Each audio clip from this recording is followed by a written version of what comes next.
Chers auditeurs, je vous souhaite la bienvenue à votre rendez-vous musical Appassionato sur Radio Judaïka 90.2 FM, que vous pouvez également suivre en streaming sur notre site radiojudaïka.be.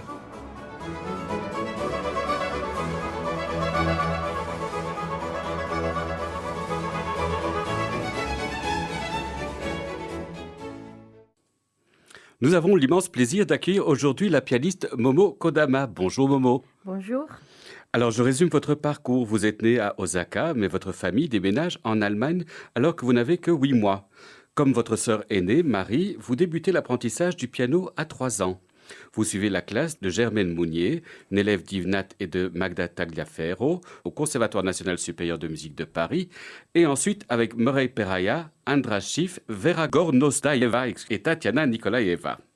Vous remportez votre premier grand prix au concours international d'Épinal en 1987 et êtes la plus jeune lauréate du concours international de piano de Munich. Vous remportez ensuite le prix international Terence Judd en 1999 et le prix Saji Keizo de la Fondation Suntory en 2011.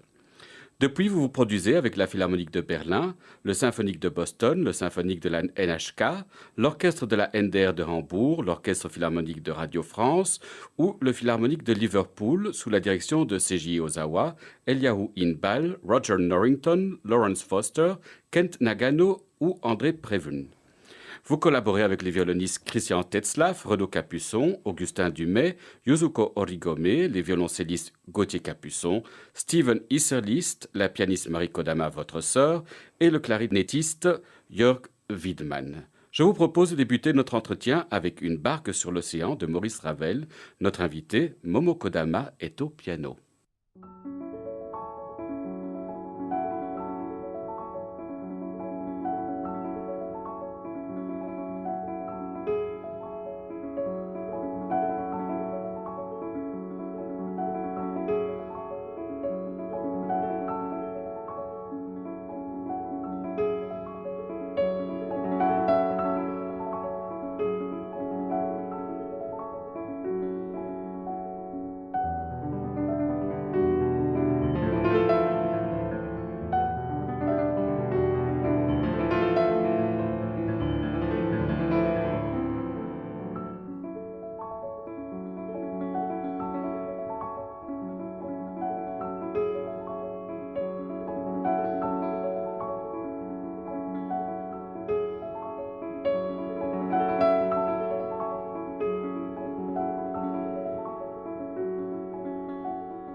Une barque sur l'océan de Maurice Ravel, notre invité Momo Kodama, était au piano. Il s'agit d'un extrait de son album La Vallée des Cloches, paru chez ECM New Series. Dites-nous Momo, vous venez d'une famille de musiciens? Oui, ma mère était professeure de piano. Ma sœur, donc, qui a 5 ans de plus que moi, est pianiste également. Et mon père n'a rien à voir avec la musique, mais il était très mélomane. Donc oui, il y a beaucoup de pianistes et beaucoup de pianos dans notre maison. Et alors quel rôle votre sœur Marie a joué dans votre apprentissage? Est-ce qu'elle vous a stimulé? Oui, 5 ans de différence quand on est petite, ça fait beaucoup. Elle avait 8 ans quand j'avais 3 ans et jouait tous les morceaux les plus difficiles, les merveilleux. Pour moi, c'était toujours comme un objectif de jouer comme elle. Après, c'est vrai que on commençait à jouer un peu les mêmes œuvres, donc on pouvait plus échanger, mais c'était toujours un rôle modèle pour moi. Et pour vous, il était clair dès le départ, comme votre mère était professeure de piano, que vous seriez pianiste vous-même? Pas du tout, non. C'est quelque chose. Le début était très naturel parce que j'ai commencé à l'âge de 3 ans et je me souviens absolument pas du jour où j'ai commencé le piano. Ah bon? Oui, je crois que aussi longtemps que je me souviens, il y avait le piano. Et c'était très naturel, c'était comme quand on apprend à brosser les dents, à se laver le visage le matin. Enfin, c'était un peu dans cette même processus très naturel. J'avais un professeur extraordinaire qui était une étudiante en pédagogie à l'université. Donc moi, j'étais un peu son cobaye. Elle m'a fait faire le piano, elle m'a fait débuter le piano, pas par le solfège, mais avec beaucoup d'imagination. Vraiment, c'était comment produire un son. Elle me faisait faire des staccato avec n'importe quelle note.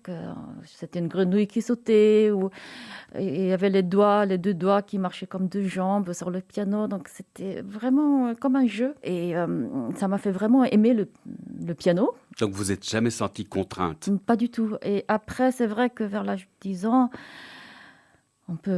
j'ai le choix et mes parents m'ont toujours dit que si je veux arrêter, je peux arrêter à n'importe quel moment. Wow. Et d'autant plus que je faisais beaucoup la danse classique aussi à ce moment-là, donc j'avais aussi le choix d'aller dans cette direction. Mais j'ai jamais arrêté parce que j'avais toujours les morceaux que j'avais très envie d'apprendre.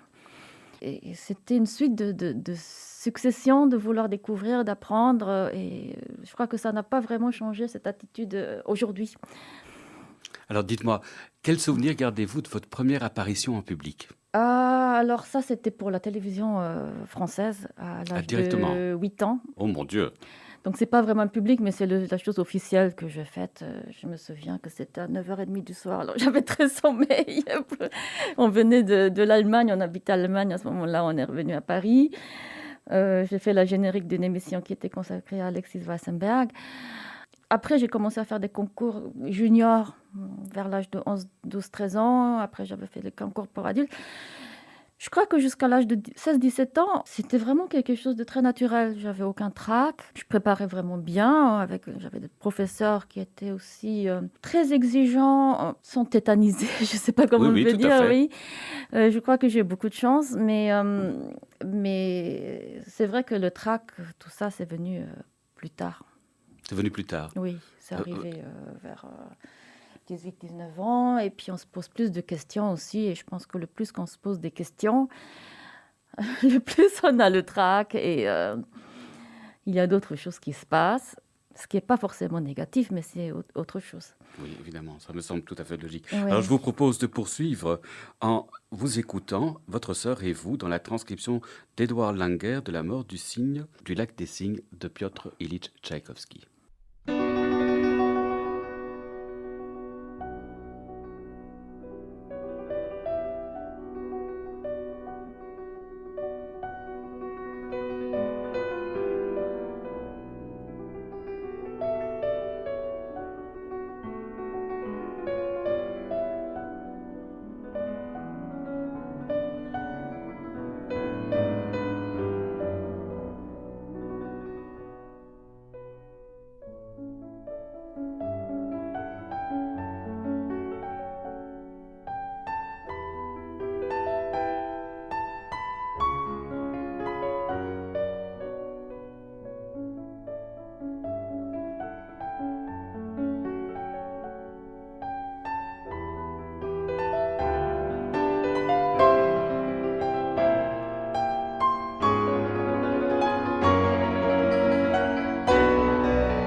La transcription d'Édouard Linguère de La mort du cygne du lac des cygnes de Tchaïkovski, notre invité Momo Kodama jouait en duo avec sa sœur Marie Kodama. Alors Momo, vous avez eu le privilège d'étudier auprès de la grande pianiste russe Tatiana Nikolaeva. Que retenez-vous de son enseignement? Je retiens une impression très globale en tant que personne et qu'en tant que musicienne. Elle avait un fin de découvrir aussi à n'importe quel âge. Je ne pouvais pas aller étudier à Moscou avec elle parce qu'à ce moment-là, il n'y avait pas d'échange entre l'Union soviétique à ce moment-là et le Japon. Mais en même temps, elle n'était pas beaucoup à Moscou comme elle jouait vraiment beaucoup en Europe. Donc j'allais la voir au moment où elle avait un peu de temps dans différents pays d'Europe. Et je lui ai donné les programmes. Elle me donnait vraiment... C'est pas quelqu'un qui vous expliquait sur chaque note, mais elle dit des choses globales qui ouvraient tellement de portes après que C'était une approche philosophique plutôt de la musique? C'était une approche philosophique, mais c'était aussi sur le son, sur la façon d'écouter les polyphonies, et puis après, elle voulait que j'écoute beaucoup Elle dit, est-ce que tu as écouté ça, cette interprétation-là? Elle voulait que j'écoute beaucoup de choses, que je lis beaucoup de choses. Et c'est quelqu'un qui était beaucoup dans la bienveillance aussi. Parce qu'il m'arrivait que j'étais, butée contre un mur et que je ne savais pas comment continuer musicalement. Et elle avait très bien compris aussi ce processus. Elle arrivait à débloquer? Elle arrivait à débloquer, parce qu'elle me donnait un peu l'espace. Moi, j'étais vraiment la partition au nez, comme on peut imaginer. Elle avait une vue un peu plus globale des choses. Et l'autre chose que j'ai appris avec elle, c'est que quand je faisais des stages, après il y avait des concerts des étudiants, elle venait toujours à la répétition générale. Et elle me disait des choses en fonction de l'acoustique de la salle. Et ça, c'était aussi une chose que c'était surprenant parce que son son qui est tellement extraordinaire, le son de Tatiana Nikolaeva, mais quand on l'écoutait dans une chambre, elle avait un son extraordinaire, mais quand elle était dans une salle de 5000 personnes, elle avait aussi un son extraordinaire, on la sentait près. Et je pense que c'est aussi une façon d'écouter l'acoustique et de s'ajuster en fonction que j'ai énormément appris. Par exemple, quand c'était dans une grande salle, je pensais qu'il fallait que je joue plus fort. Et en même temps, elle disait non, il faut au contraire alléger beaucoup de choses. Aussi une question de timing, des choses. Après, avec l'expérience, on l'apprend avec les oreilles, s'adaptant.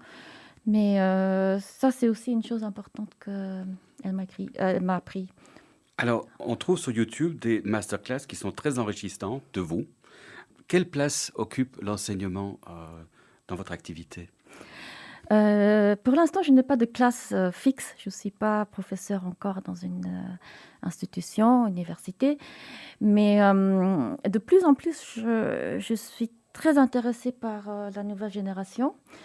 Donc, je suis très heureuse ici à Bruxelles découvrir tous ces jeunes magnifiques musiciens qui ont toute leur vie devant soi. Parce que je pense que je suis dans une phase d'âge qui a connu les pianistes comme Nikolaeva, qui sont de la génération où il n'y avait pas encore d'ordinateur et de téléphone portable et où le temps était un peu plus long aussi. Peut-être la journée était plus longue, les minutes étaient plus longues. Et la génération maintenant qui sont nés avec le téléphone portable. Alors moi, je suis un peu entre les deux et je pense que je suis très heureuse de pouvoir faire un peu le lien aussi de tout ce que les personnes m'ont appris et que j'ai digéré à ma façon, mélangé avec mon expérience que j'ai pu vivre en jouant avec des chefs d'orchestre magnifiques, avec des musiciens, violonistes, violoncellistes magnifique. Je pense qu'il y a quelque chose comme un mélange qui s'est fait et que je peux peut-être... j'ai l'impression que à chaque jeune personne, j'essaie de comprendre ce qui se passe dans leur tête et quelles questions ils se posent.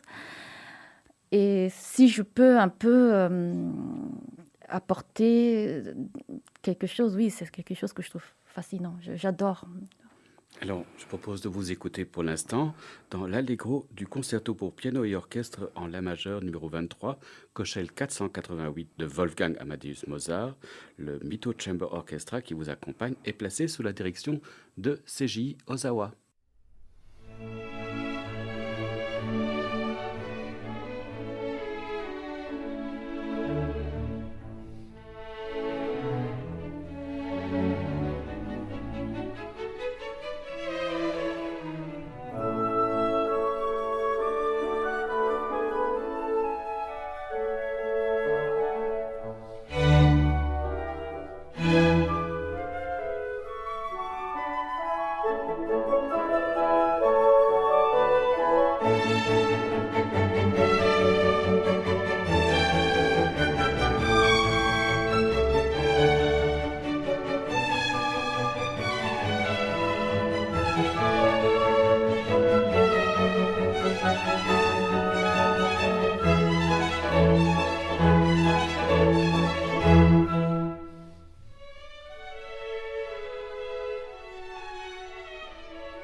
l'Allegro du concerto pour piano et orchestre en la majeure numéro 23, Kochel 488 de Mozart. Notre invité, Momo Kodama, est accompagné du Mito Chamber Orchestra placé sous la direction de Seiji Ozawa. Alors, cette année, vous faites partie du prestigieux jury du concours Reine-Élisabeth. Comment a débuté cette aventure pour vous? Elle a débuté il y a 1 an et demi déjà parce que je faisais partie de jury qui faisait pas la toute première présélection, mais la présélection d'après, qu'on a écouté énormément de vidéos de beaucoup de jeunes talents de monde entier. Là, on est à la demi-finale, Oui. au milieu de la demi-finale. Je trouve c'est miraculeux que le concours a lieu parce que je pense que c'était vraiment énormément d'ajustements, parce qu'en plus la situation elle changeait tout le temps quasiment, donc d'avoir su mettre à pied ce concours, vraiment, je dis bravo parce que c'est merveilleux. Je pense que pour les jeunes, c'est important aussi de retrouver un peu la salle, de jouer devant un public, même si Vous trouvez que c'est plus difficile pour eux cette année que les autres années, vu que le public est vraiment pas aussi présent? J'imagine que pour les jeunes, de jouer maintenant, alors que je suis sûre qu'ils n'ont pas pu aussi toujours avoir des cours réguliers pendant l'année, parce que je sais qu'il y a eu des conservatoires, c'était que vidéo, leçons par vidéo. Et beaucoup de choses qui ont fait qu'on était un peu complètement déstabilisés de beaucoup de choses. Donc, après avoir traversé cette période d'être sur scène, j'admire d'autant plus tous ces jeunes qui sont là et qui jouent et qui sont vraiment, vraiment bien préparés. Je trouve que... Dites-moi, quelles sont les qualités que vous recherchez chez un candidat? Qu'est-ce qui vous séduit? Qu'est-ce que vous dites?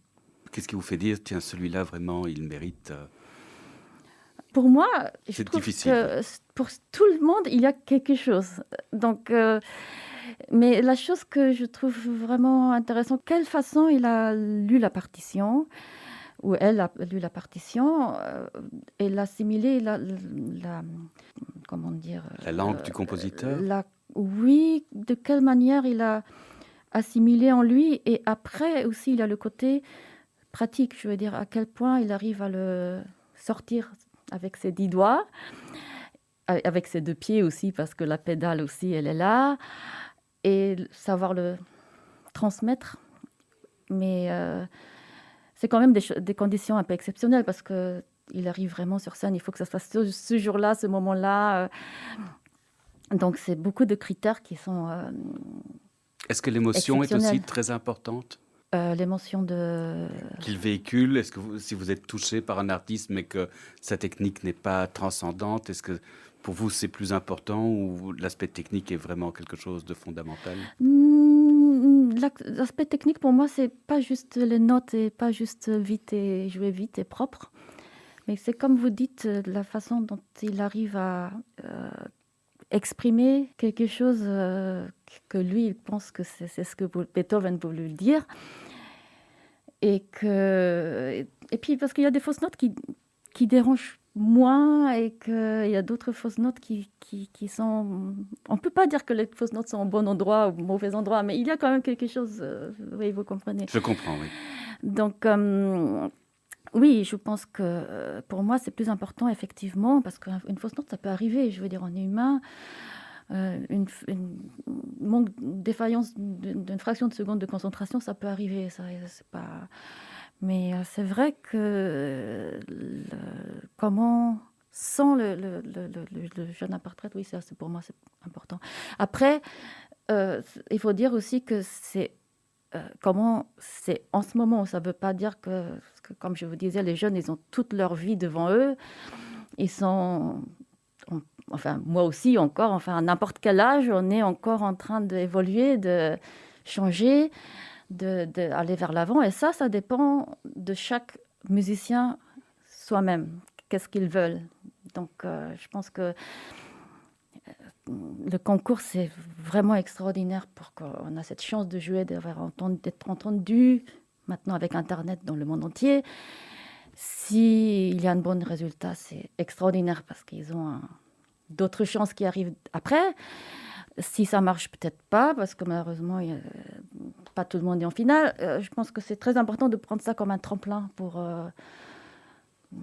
avancer. Voilà, je pense que de toute façon, c'est une chance extraordinaire. Alors ce mois-ci, vous nous amenez un nouvel album dont nous allons écouter un extrait.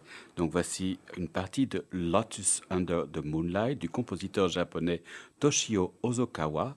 Le Mito Chamber Orchestra est placé sous la direction de Seiji Ozawa.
Vous êtes sur Radio Judaïka et vous écoutez Appassionato, votre rendez-vous musical.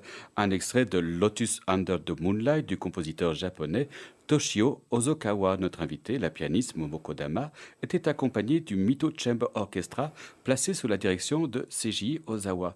Alors, dites-nous, Momo, qui est Toshio Ozokawa? C'est un compositeur japonais qui est né en 1950. Alors là, il ne faut pas que je dise bêtises. Je peux regarder sa biographie, mais ça n'a pas tellement d'importance. Voilà, mais qui prend très à cœur ses racines dans la culture japonaise. Mais donc ça veut dire, qu'est-ce que ça veut dire? Il prend très à cœur le temps. Le temps de la nature aussi, et l'espace, et les gestes musicaux. Alors, c'est aussi beaucoup dans ce Lotus Under the Moonlight.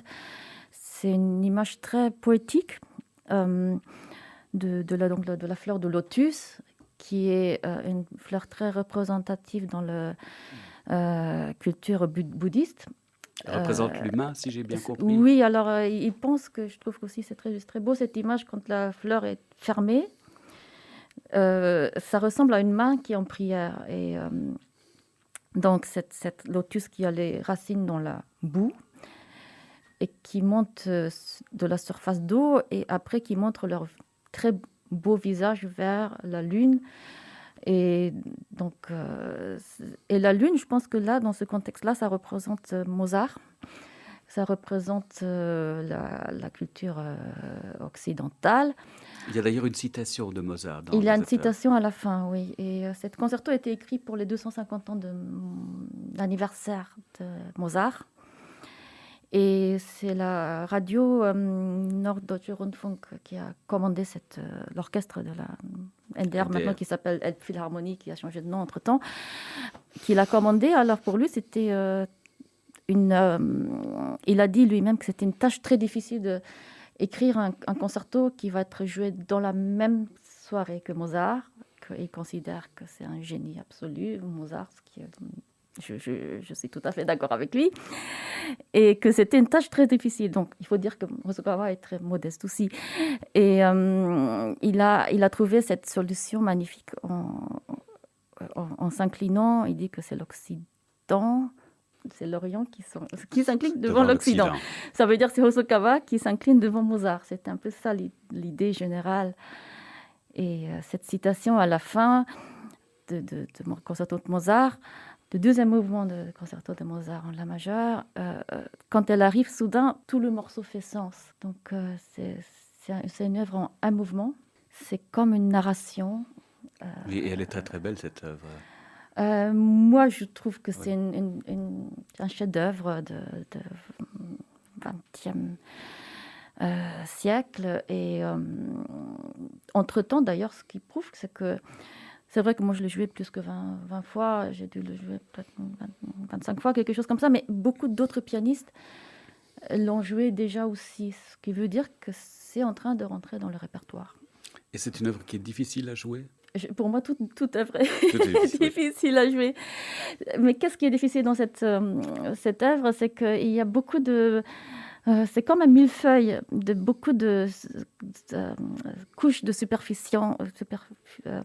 superposées, très délicatement nuances, avec des nuances très délicates qui vont de triple piano jusqu'à pianissimo, et ressortir cette subtilité de son, oui, pour moi ça c'est difficile. Et aussi au début ça commence un peu comme le théâtre No, où le temps est très lent, et donc il faut être patiente au début, il faut surtout pas s'agiter parce que ça perd la magie. Donc pour moi c'est là la difficulté, mais voilà, c'est comme toute difficulté, ça vaut la peine. Ça vaut la peine. Oui. Alors dites-nous, de manière générale, est-ce que vous aimez collaborer avec des compositeurs vivants avec lesquels pour vous moi pouvez... c'est essentiel, c'est oui. essentiel, oui. Mais en même temps, je ne fais pas la différence entre Bach et Mozart et Ozokawa, parce que pour moi c'est juste la continuité de l'histoire de la musique. C'est pas la musique contemporaine, c'est pas quelque chose à part. Et je pense que les compositeurs de maintenant, ils n'existeraient pas s'il n'y avait pas les compositeurs avant. Et d'ailleurs, tous les compositeurs étaient contemporains de leur époque. Donc moi, je me sens très chanceux de vivre dans la même époque que Hosokawa, que Wittmann, et de pouvoir créer ces œuvres qui vont continuer l'histoire de la musique et qui sont tournées vers le futur. Donc oui, c'est dès qu'il y a une possibilité et dès que j'ai la forte envie et le temps aussi, j'essaie de faire des commandes aux compositeurs. Et je trouve que c'est très bien ici au concours d'ailleurs, Reine-Elisabeth, qu'il y a les morceaux contemporains imposés. Oui. Alors, Momo, nous avons comme tradition d'offrir à notre invité de partager avec nos auditeurs un morceau de son choix. Qu'aimeriez-vous nous faire écouter? Alors, je choisis une invention de Bach par Tatiana Nikolaeva. Voilà, c'est des morceaux qu'on apprend très souvent quand on est enfant, d'une simplicité, parce qu'il n'y a que 2 voix, mais c'est d'un résultat tellement réjouissant et à laquelle on revient, enfin moi en tout cas, je reviens très souvent, comme revenir à mes sources, revenir à mes bases. Et on comprend aussi que c'est ça qui a fait Mozart, Chopin, après, voilà. Donc c'est revenir aux origines un peu. On l'écoute maintenant.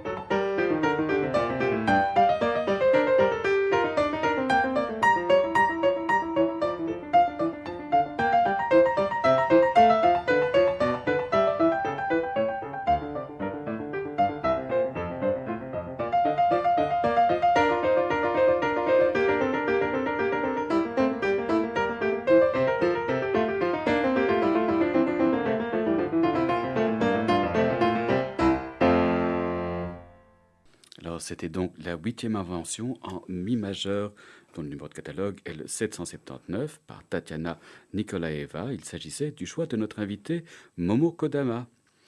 Votre émission de musique classique Appassionato touche ainsi à sa fin. Merci beaucoup, Momo Kodama, d'avoir accepté notre invitation. Merci à vous. Merci à Ilaï Rehan d'avoir assuré la technique de cette émission. N'oubliez pas qu'Appassionato est diffusé sur les ondes et le site de Radio Judaïka les lundis à 13h, les jeudis à 14h et les dimanches à 9h. Merci, chers auditeurs, de nous avoir écoutés. À la semaine prochaine. D'ici là, portez-vous bien.